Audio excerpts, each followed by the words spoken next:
Greetings from London, and welcome to this special showing of classic monster movies here on the Sci Fi Channel. I'm Christopher Lee, and tonight I'll introduce you to Dracula's Daughter. Universal commissioned several versions of the story. One, by screenwriter John Balderston, portrayed Dracula's daughter as a dominatrix driven to torture men with whips and chains. Universal thanked Mr. Balderston and kept looking.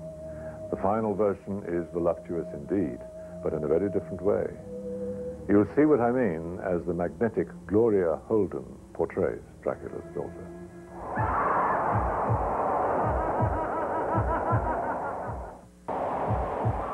The offspring of the great Dracula is played by Gloria Holden, chosen for her dark features reminiscent of Bela Lugosi's. But don't look for Lugosi in this film. The flashback to Dracula features a wax dummy that looks less like Lugosi than Gloria Holden does. Lugosi was signed to do this movie, but was mysteriously paid off, his services unused. Even so, rabid vampire fans will find plenty to enjoy as the Sci Fi Channel continues this special showing of Dracula's Daughter.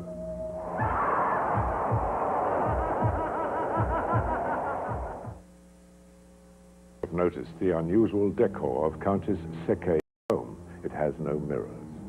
Of course, vampires show no reflection in mirrors, so Dracula's daughter would avoid anything that might reveal her secret. In 1936, Hollywood censors were more worried by the reflection of lesbianism. The Hayes office closely supervised the magical attraction between the Countess and the innocent Lily. They also removed a scene depicting the Countess feeding a live baby as a late-night snack to Dracula's vampire wives, a scene deemed too horrifying even for Dracula's daughter.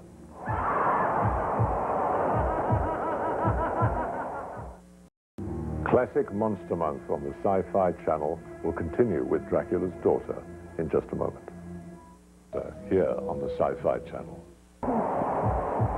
The Universal picture Dracula's Daughter was originally inspired by Bram Stoker's story Dracula's Guest, but it was MGM's David O. Selznick who purchased the rights from Stoker's widow, Frances.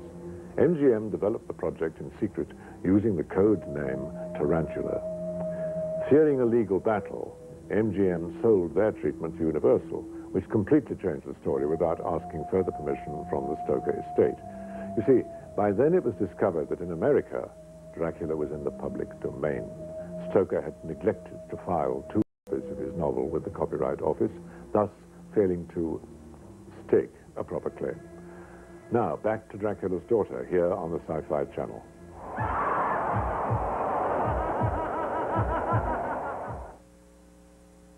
Daughter here on the Sci Fi Channel. And so ends the story of Dracula's Daughter. Years later, when I played the Count, I always drew blood in Technicolor. In these early Universal films, the camera discreetly pans or cuts away before the fatal moment. That leaves the details to the viewer's imagination, lending these films a certain Victorian charm.